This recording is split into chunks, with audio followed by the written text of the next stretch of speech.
Ողջույն, Reopen Media-ի տաղավարում այսօր խոսելու ենք Ջավախքին աջակցություն հիմնադրամի վերաբերյալ եւ մեր հյուրն է ծրագրերի ղեկավար Էմիլիա Լալազարյանը։ Ողջույն Էմիլիա։ Նախ եւ առաջ մեր հեռուստադիտողին ներկայացնենք, թե երբ եւ ինչ նպատակով հիմնադրվեց Ջավախքին աջակցություն հիմնադրամը եւ որն է ամենակարևոր նպատակը։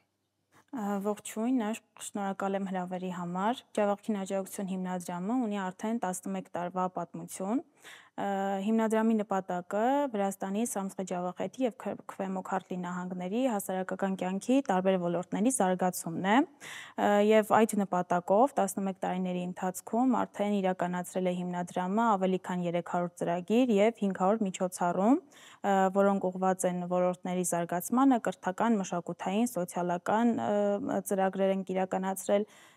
ինչպես նաև հայ-վրացական հարաբերությունների ամրապնդումը եւ զարգացումը։ Դուք նշեցիք, որ բազմաթիվ ծրագրեր եք իրականացրել, որպեսզի ավելի տեսանելի լինի, ես կուզենայի, որ անդրադառնանք, թե ինչ շոշափելի արդյունքներ ունենք, որովհետև դուք աշխատում եք երիտասարդների հետ, աշխատում եք եւ պետական մարմինների հետ, ինչպես Հայաստանի, այնպես նաև Վրաստանի եւ հասարակական կազմակերպությունների հետ։ Եթե ավելի մանրամասն խոսենք հենց արդյունքների եւ կատարված ծրագրերին տեսանելի դաշտում։ Շատ լավ, երևի խոսեմ հիմնադրամի ամենակարևոր եւ խոշոր ծրագրերի մասին։ Եթե կրթական ոլորտի ծրագրերից սկսեմ, ապա արմատ կենտրոնների հիմնադրումը Սամսխե-Ջավախեթի նահանգի տարբեր համայնքներում, խոշոր համայնքներում արդեն այսօր ունենք 9 արմատ կենտրոններ, ինչպես նաև Թբիլիսիում տեղի ունեցավ արմատ կենտրոնի բացումը, որի ծրագրի կյանքի կոչմանը աջակցեց Ջավախքին աջակցություն հիմնադրամը որպես ԱՏՑՄ-ի գլխավոր գործընկեր հենց Վրաստանում։ Մշակութային ոլորտում էլի մեծ փորձ ունենք, հատկապես թանգարանաշինությամբ ենք զբաղվել։ Այս տարիների ընթացքում 2 թանգարան ունենք հիմնադրած, Արշուղ Ջիվանու տուն-թանգարանը Կարձախ գյուղում, Հայրենի Կարձախ գյուղում Աշուղի եւ Վահան Տերյանի տուն-թանգարանի վերականգնումը Գանձա գյուղում, ինչպես նաև իրականացնում ենք տարբեր փառատոներ եւ միջոցառումներ։ Փառատոններից կարող եմ առանձնացնել կերպարվեստի փառատոնը, որի մասնակիցներ են հայ եւ վրացի նկարիչներ, լուսանկարչական արշավ ենք իրականացրել, ինչպես նաև իրականացրել ենք նախատիպը չունեցող Ջավախքի ձայնը երգի մրցույթ փառատոնը, ունեինք նաև վրացի մասնակիցներ Ասպինձայի շրջանից։ Երևի վերջին խոշոր ծրագիրը, որ կառանձնացնեմ, դա Վահան Տերյանի տուն-թանգարանի վերականգնումն էր, որը իրականացրեցինք փուլ առ փուլ, աջակցությամբ Վրաստանում Հայաստանի դեսպանության եւ մշակույթի նախարարությունների աջակցությամբ հենց բացման արարողությանը ներկա էին ինչպես Հայաստանի կրթության, գիտության, մշակույթի եւ սպորտի նախարար Ժաննա Անդրեասյանը, այնպես էլ Վրաստանի մշակույթի նախարար Թինաթին Ռուխաձեն եւ երկու երկրների դեսպանները, Վրաստանում Հայաստանի դեսպանը եւ Հայաստանում Վրաստանի դեսպանը։ Շատ լավ, դուք խոսեցիք Վահան Տերյանի տուն-թանգարանի վերաբացման վերաբերյալ։ Ես հենց այդ հարցը եւս ուզում էի հղել ձեզ, ինչ դժվարություններ եւ ինչ տիպի աջակցություն դուք ստացաք դերաշրջաններում, որովհետեւ տարիներ տևեց, չէ, նախապատրաստական աշխատանքները, վերանորոգման եւ այլն, եւ մենք ականատես էինք նաեւ բացման մեծ արարողությանը։ Այս մասին մի փոքր ավելի մանրամասներ եւ փակագծեր բացենք եւ մարտահրավերներից եւ աջակցության տեսանկյունից։ Շատ լավ, նախ ասեմ, որ թանգարանի վերականգնումը իրականացրել ենք փուլ առ փուլ։ Առաջինը իրականացրեցինք ցուցասրահի վերականգնումը 21 թվականին, արդեն օգոստոսի 1-ին տեղի ունեցավ պաշտոնական բացման արարողությունը, որից հետո արդեն նախաձեռնեցինք եւ սկսեցինք իրականացնել հայրական տան հուշային հատվածի վերականգնումը։ Առաջին իսկ փուլով կատարվեցին չափագրման աշխատանքներ Հայաստանի Հանրապետության վաստակավոր ճարտարապետ Հովհաննես Մութաֆյանի գլխավորությամբ եւ առաջին իսկ դժվարությունները հենց այդտեղ արդեն սկսեցին ի հայտ եկան, քանի որ արտաքին վիզուալ տեսքից չէր երևում թանգարանում առկա բոլոր խնդիրները։ Երբ որ մեկնարկեցին արդեն շինարարական աշխատանքները, պարզ էր, որ թանգարանը փլուզման եզին էր եւ եթե հիմնադրամը առնվազն 2 տարի էլ չնախաձեռներ, թանգարանը շատ վատ վիճակում էր գտնվում։ Նախնական իրականացրել ենք շենքի ամրակայման աշխատանքները, դրինաժ, տանիքի փոփոխություն եւ արդեն ներքին շինարարական աշխատանքները, Նշեմ, որ թանգարանը բացառիկ է տարածաշրջանում, հագեցած է արդեն ժամանակակից տեխնոլոգիաներով, կատարվել են տարբեր աշխատանքներ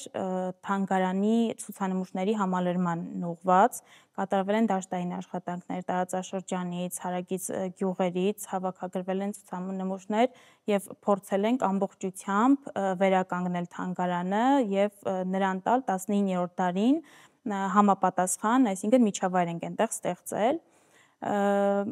ինչպես նաև վերականգնել ենք ամբողջ համալիրը, տարածքը, որտեղ հենց գտնվում է նաև Սուրբ Կարապետ եկեղեցին, այսինքն ինքը թանգարանը ամբողջ համալիրով այս պահի դրությամբ հանդիսանում է տարածաշրջանում туриզմի զարգացման համար շատ կարևոր կետ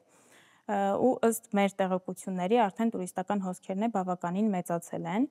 Ունենք բացառիկ ցուցանմուշներ Վահան Տերյանի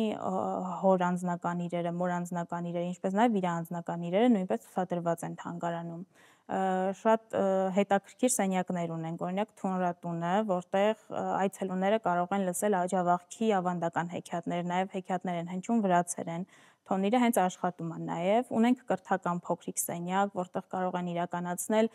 տարբեր կրթական միջոցառումներ, հագեցած է բոլոր տեխնոլոգիաներով ու թանգարանի շատ կարևոր անկյուն է նաև հանդիսանում առլուպա համակարգով, հավելվածի միջոցով, VR համակարգով այցելուները կարող են տեսնել, թե ինչպես է Վահան Տերյանը նստած իր սենյակ աշխատասենյակում նամակ գրում եւ լսել, մենք ձայնագրություններ ենք նաև կատարել հայերեն, վրացերեն, անգլերեն լեզուներով։ Թանգարանի մեկ այլ սենյակում այցելուները կարող են լուսանկարվել հենց Վահան Տերյանի հետ, նորից վիրտուալ իրականություն ենք ստեղծել, որի միջոցով կարողանում են լուսանկարվել, որը նույնպես շատ մեծ հետաքրքրություն է առաջացնում այցելուների մոտ։ Թանգարանի բացումը տեղի ունեցավ հուլիսի 12-ին, ավանդաբար նշվող Տերյանական օր միջոցառման հետ համընկավ ինքը, արդեն 50 տարի նշվում է, շատ մեծ հանդիսություն էր տարածաշրջանի համար, վերջին երևի 20 տարիների ընթացքում նման մեծ մասշտաբի միջոցառում դեռևս տեղի չէր ունեցել, ըստ մոտավոր հաշվարկների մենք այդ օրը ունեցել ենք շուրջ 10,000 այցելու։ Դուք նշեցիք նաև զբոսաշրջիկների մասին, հետաքրքիր է արդյոք վրացի, հենց Վրաստանից վրացիները եւս հետաքրքրություն են ներկայացնում եւ այցելում Վահան Տերյանի տուն-թանգարան, թե հիմնական հոսքը Հայաստանից է եւ հայերն են։ Ըստ մեր տեղեկությունների վրացի զբոսաշրջիկներ նույնպես տեղում ունենում ենք, ես ինչպես նշեցի տարբեր սենյակներում, նախ բոլոր ցուցանմուշները թարգմանված են եւ ներկայացված են ինչպես հայերեն, այսինքն նրանց անվանումները ինչպես հայերեն ներկայացված, այնպես էլ վրացերեն, վրացի զբոսաշրջիկներ ունենում ենք եւ նաեւ որպես նորություն կարող եմ ասել, շուտով առաջիկա օրերին նաեւ պատրաստ կլինի թանգարանի աուդիո գիդը, որը հասանելի կլինի 60 եւ ավելի լեզուներով։ Այսինքն մենք տեսանք անհրաժեշտությունը, քանի որ դրսից այցելուներ շատ էին լինում, վրացի այցելուներ նույնպես ունենում էինք, տեսանք անհրաժեշտությունը եւ պատրաստեցինք նաեւ աուդիոգիդի ծառայությունը, որպեսզի հետաքրքրությունը չմարի, այսինքն այցելելով թանգարան նաեւ կարողանան ծանոթանալ ամբողջ համալիրին ու կատարված աշխատանքներին։ Վերադառնալով հաջողված ծրագրերին, դուք նշեցիք նաև արմատ կենտրոնների բացումը եւ ինչպես Սամսխեջավախեթի տարածքում, եթե չեմ սխալվում, նաև Ծալկայի շրջանում ունեք եւ արդեն նաև Թբիլիսիի հայալեզու հայկական դպրոցում, 104-րդ դպրոցում եւս բացվեց, ինչ նպատակ ունի եւ ինչ արդյունքներ են տալիս սա, թե երեխաներին, երիտասարդներին կրթելու տեսանկյունից եւ թե նաև միգուցե նպաստում են ինտեգրմանը եւ որոշ չափով զարգացմանը։ Շատ լավ, արմատ կենտրոնների հիմնադրումը նախաձեռնել են 2018 թվականից ի վեր, Անդրանիկ արմատ կենտրոնը դա Ախալքալաքի արմատ կենտրոնն է եւ այսօր արդեն ունենք 9 արմատ կենտրոններ, նաեւ Ծալկայում, Այոզնի գյուղում ունենք արմատ կենտրոն։ Նպատակը երեխաները անվճար տեխնոլոգիական կրթություն են ստանում, ձեռք են բերում ալգորիթմական մտածելակերպ ու որոշակի կարող եմ ասել, որ նաև արմատ հաճախելը նաև մասնագիտական կողմնորոշման վրա է ազդեցություն ունենում։ Մեր երեխաները ռոբոտաշինությամբ են այնտեղ զբաղվում, մասնակցում են տարբեր միջոցառումների ու նաև կասեմ, որ որոշ մի քանի կենտրոններում ունենք նաև խմբակներ, որտեղ հաճախում են վրացի երեխաներ։ Ախալցխայում օրինակ ունենք խմբակ, որտեղ վրացի երեխաներ կան եւ մեր հայ եւ վրացի պատանիները միասին այդ կրթությունը ստանում են։ Թբիլիսի արմատ կենտրոնում ջահը ավելի շատ աջակցել է կազմակերպչական որոշակի աշխատանքներին, որովհետև ինչպես նշեցի, ԱՏԾՄ-ի գլխավոր գործընկերը Վրաստանում հենց Ջավախքին աջակցություն հիմնադրամն է։ Խոսենք նաև նորություններից եւ ապագա ծրագրերից։ Միգուցե մեր հեռուստադիտողներին եւ ջահի շահառուներին ունեք որոշ անակնկալներ կամ չգիտեմ նախատեսվող ծրագրեր, որի մասին կուզենայիք հենց մեր տաղավարից հայտնել եւ որոնք ապագայի համար են։ Ապագա առաջիկա ծրագրերից, ինչպես նշեցի, հենց նորությունը աուդիոգիդի պատրաստումն է, որը կարծում եմ շատ կարևոր քայլ է, որովհետև թանգարան, որը հասանելի կլինի 60 եւ ավելի լեզուներով, էլի տարածաշրջանի համար բնականաբար դա նորություն է ու շատ հետաքրքիր կլինի, այսինքն թանգարանը ոչ մեկ չի կարողանա անտարբերանցնել թանգարանի կողքով, որը կարծում եմ մեծ քայլ է հիմնադրամի կողմից։ Այս բայդրությամբ հիմնադրամում, ինչպես գործադիր վարչությունում, այնպես էլ հոգաբարձուների խորհրդում որոշակի փոփոխություններ են սպասվում,